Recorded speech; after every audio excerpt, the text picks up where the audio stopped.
Habituellement, pour le 1er avril, sur la chaîne, je fais une petite blague. Aujourd'hui, la vidéo ne sera pas une petite blague. Éventuellement, peut-être le titre et la miniature qui viendront après l'enregistrement, je ne sais pas encore, à l'heure où je vous parle. Ce que je vous propose à la place d'une petite blague aujourd'hui, c'est une petite histoire. Eh oui, on commence à faire du storytelling sur la chaîne, sans aucun montage, donc ça marchera pas. Mais je vous assure, il faut rester au moins jusqu'au milieu de la vidéo. Dans mes premières années jeux de rôle, un des moments qui était assez crucial dans ma pratique du jeu de rôle, c'était de partir en vacances chez mes grands-parents, en général 1 à 2 semaines, et de retrouver mes cousins là-bas. J'attendais ce moment-là avec pas mal d'impatience, en fait, parce qu'avec mes cousins, quand on se retrouvait, immédiatement, ça devenait une sorte de think tank, jeu de rôle, jeux vidéo, créativité. C'est-à-dire que mes cousins, donc qui étaient plus jeunes que moi, j'avais leur attention à l'époque. Et eux, ils avaient leurs grands cousins qui leur faisaient découvrir des trucs.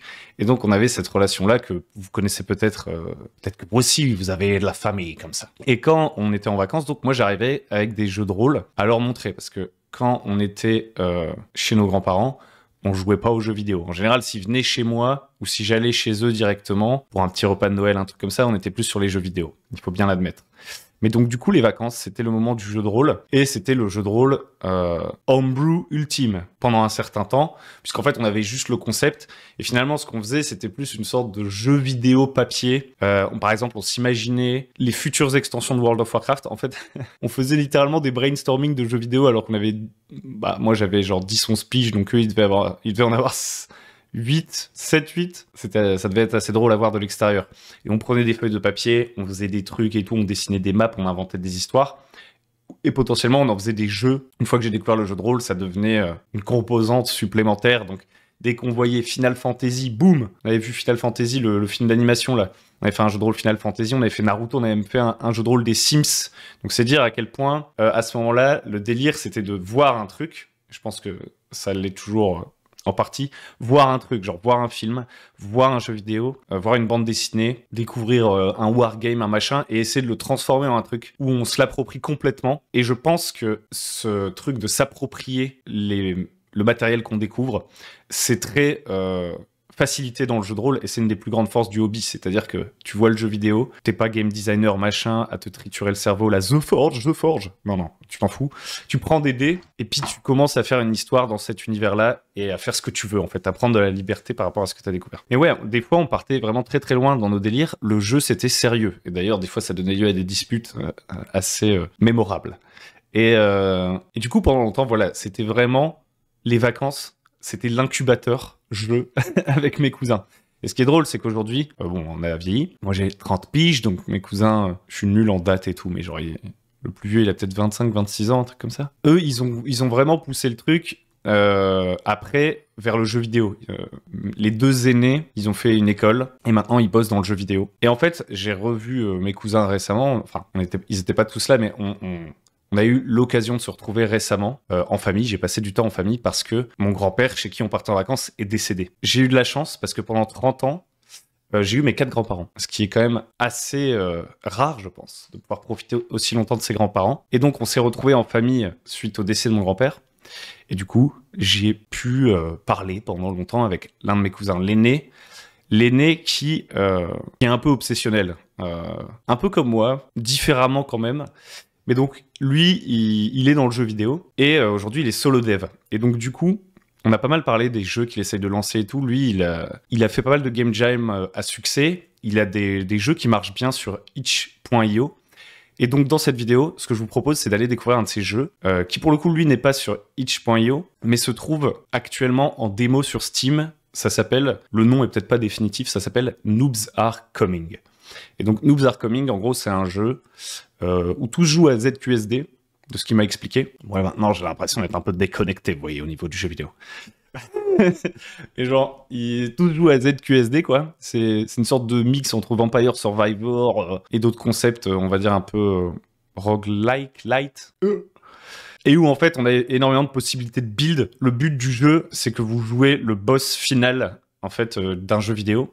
Et il y a des vagues de noobs qui arrivent dans un raid pour essayer de vous fumer. Et à chaque vague, vous allez pouvoir aller dans un shop et vous acheter de l'équipement et faire des builds de plus en plus fous. Il m'en a parlé avec passion. Toutes sortes de mécaniques, de systèmes qui viennent s'imbriquer les uns dans les autres. Et vous pouvez faire des builds à l'infini. Et donc en ce moment, C'est en démo sur Steam. Et je pense pas que le jeu ait particulièrement besoin de mon intervention. Vous voyez, c'est pas le... Mon cousin a déjà un certain succès. Mais là, actuellement, il me parlait du fait que, voilà, quand les jeux sont en démo comme ça sur Steam, un des objectifs, c'est d'avoir le jeu beaucoup en liste de souhaits. Donc, si vous aimez ce que je vous propose et que vous voulez soutenir un membre de ma famille, vous pouvez tout à fait aller actuellement, même si vous n'allez pas jouer au jeu, in fine, je sais pas si vous êtes des gamers, comme on dit dans le milieu, vous pouvez aller mettre Noobs Are Coming dans votre liste de souhaits sur Steam. Je vous mets le lien dans la description. Donc, comme je disais, je crois qu'il y a déjà plus de 6000 personnes qui l'ont ajouté dans leur liste de souhaits.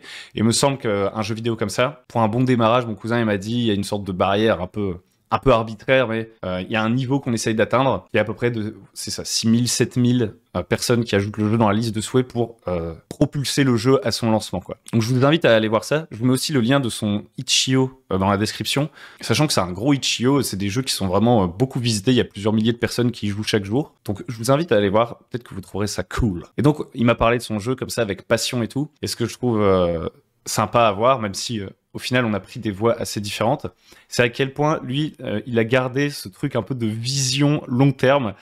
C'est assez amusant, où finalement les mondes dans lesquels il essaye de build ces jeux-là, ces jeux vidéo, sont finalement des sortes de mondes persistants. Et ça me fait beaucoup penser aux jeux de rôle finalement, d'une certaine façon. Même si lui, il y a quelque chose, peut-être pas encore de complètement formalisé, mais de peut-être un petit peu plus explicite dans sa manière de créer ses jeux. C'est-à-dire qu'il voit ces jeux comme des trucs qui appartiendraient à une sorte de même licence qu'il imagine depuis des années. Il y a une sorte de méta-lore sur le jeu. Et l'entendre parler de ça, on parlait du nom qu'il voulait donner à ses jeux et tout. Je trouvais que c'était assez excitant. Et puis, ça m'a fait penser au fait que, d'une certaine façon, moi, à revenir tout le temps à la fantasy, et j'en ai déjà parlé dans des vidéos précédentes, j'ai un peu un délire comme ça. Et en ce moment, je réfléchis... ça m'a amené à réfléchir, à me dire, il y a quand même des concepts que tu ramènes souvent et tout, et il faut vraiment que tu trouves un moyen de formaliser ça. J'ai plusieurs envies ludiques différentes, il y a plusieurs types de jeux de rôle auxquels j'ai envie de jouer, et je me dis, si j'avais une sorte d'univers étendu, rien que pour moi, en fait. Genre, les joueurs, concrètement, ils s'en tapent. Le but, c'est pas de créer un monde avec un lore et tout ça. C'est pas vraiment cette attitude-là que je recherche, mais ce délire d'avoir une vision un peu plus long terme que la campagne, on va dire. De se dire, tous mes jeux, ils se passent dans un même délire. Il y a un truc méta qui les connecte. Je trouve ça assez kiffant, quoi. Il y a un côté big projet. En ce moment, je prépare ma prochaine campagne de Shadow Dark. Je vais commencer à réfléchir à ça. Je pense que ça va être un truc un peu en sous-texte que je vais commencer à foutre dans mes campagnes. Un délire bien à moi. Les joueurs, pour eux, ça change pas grand-chose à l'expérience. Mais bref, conversation de passionnés, quoi. Avec mes cousins, on a toujours eu ce truc de gros passionnés, ultra nerdy, et ça faisait plaisir de les retrouver. Allez voir Noobs Are Coming, du coup, et compagnie. Franchement, ça vous prend 2 secondes d'ajouter Noobs Are Coming dans votre liste de souhaits, et ça peut vous prendre peut-être une 50aine d'heures de plonger dans le rabbit hole qu'a l'air d'être ce jeu, puisqu'il y a déjà des gens qui le playtestent longuement et qui ont l'air de kiffer. Donc je vous ai mis les liens dans la description. Je vous dis à très bientôt sur le Bon MJ. Merci de m'avoir écouté jusqu'au bout. Si vous voulez soutenir la chaîne, n'oubliez pas, vous pouvez aller aussi, bien sûr, sur le Tipeee, liker la vidéo, vous abonner. On se retrouve très bientôt.